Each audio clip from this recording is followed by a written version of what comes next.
you very much. This is my last lecture, so I would like to take the opportunity to thank again for the hospitality and the great time we have here.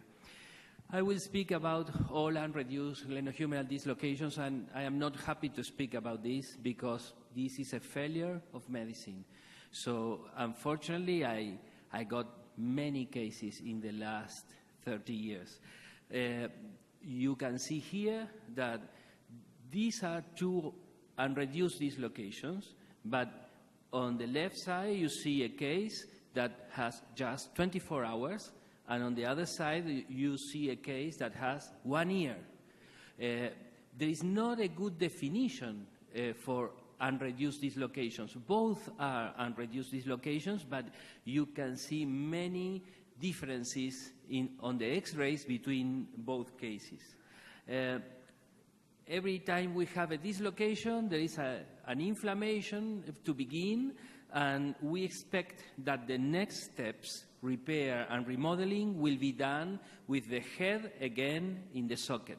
But in unreduced dislocations, repair and remodeling occur with the head out of the socket. Neweisser described a phenomenon in which he said that the capsule was of the opposite side to the direction of the dislocation, was stick to the glenoid, and was an addition of the capsule to the glenoid that with time makes a very strong barrier that prevents us for reducing the dislocation by closed minds. And you can see here a patient that I operate on with a posterior dislocation. The head is still dislocated posteriorly, and you can see the anterior capsule that is fixed to the glenoid. We got, as I said, several patients, mostly women, mostly anterior direction, and we consider in this series from 3 weeks on to evaluate, to include the cases. There are many options for treatment, and believe it or not, conservative treatment is an option. It is an option in all patients with low functional demand, especially if they have contraindication for surgery, and of course, if they have good tolerance, they don't have neurologic symptoms. For instance, this lady, she was 80 years old. She was the oldest person we include in this series, and she had an unreduced dislocation for 1 year. And you can see that she could recover some range of motion with very soft rehabilitation, and she was happy with the result. This is another lady, 8 months, all unreduced dislocation, and she was 70 years old. We offered her surgery. She refused surgery, and she went through rehab and had a good result.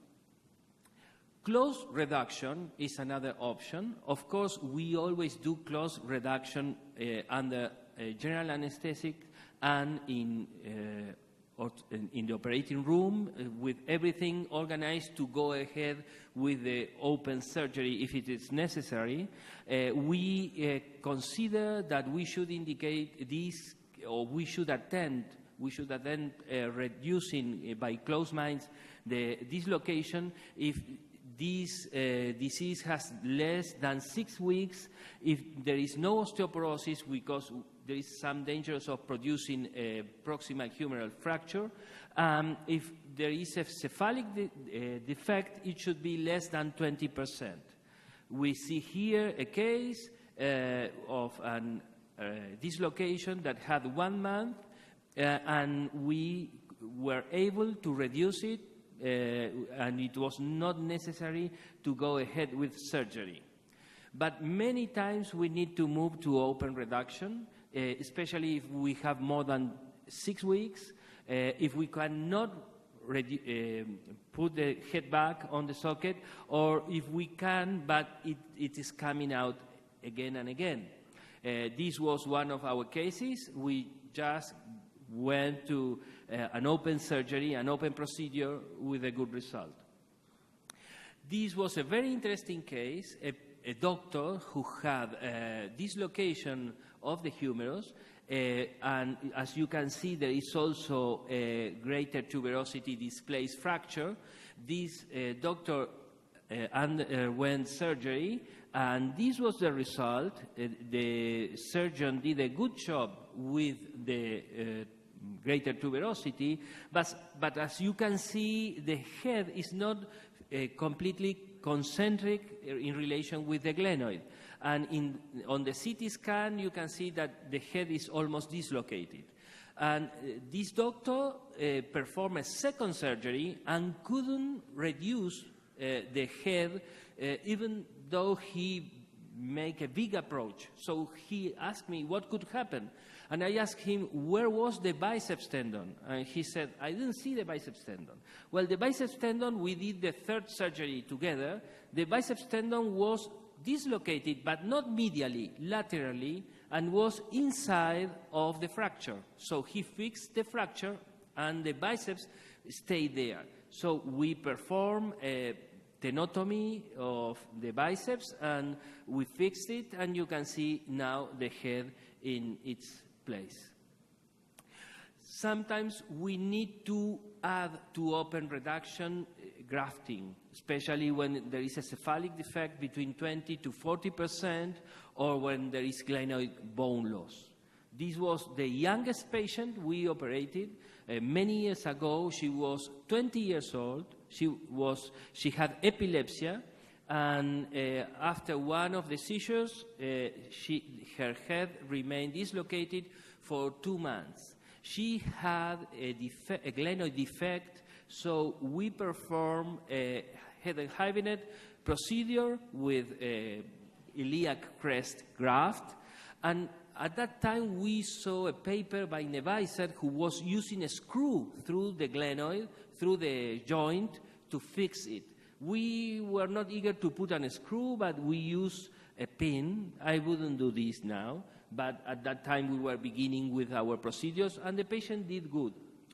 This is another case, in this case a posterior dislocation, 1 month, and we saw this on the CT scan, and we performed a McLaughlin-Neer procedure with a osteotomy of the lesser tuberosity, and this was the result.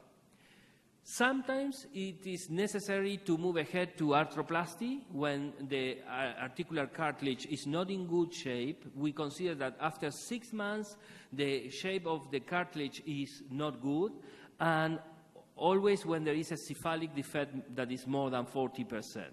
This was one case, a posterior dislocation. The posterior capsule was in very bad shape, and we did, in this case, a mistake because we put this patient in a sling after surgery, and she developed a posterior instability of the prosthesis. We learned that it is worth to immobilize the patient in neutral or external rotation position, as we did in this other case.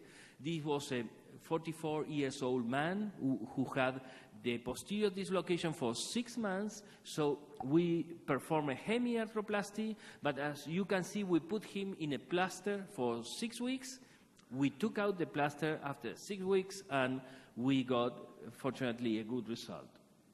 Arthrodesis is also an option when you have long evolution in young patients with bad tolerance of the dislocation, especially if you have neurological symptoms. And this was the case. 8 months, a patient that was involved in rural activities. His work was that he was not able to change his work. He was living very far from our city in the countryside. So we decided to perform an arthrodesis in this patient to give him the chance to go back to his heavy labor. So as you can see, this is mandatory to have an early diagnosis because all unreduced dislocations shouldn't exist. If we need to face the treatment of these cases, there is a wide range of treatment options that should be adapted to the patient and to the characteristic of the leg.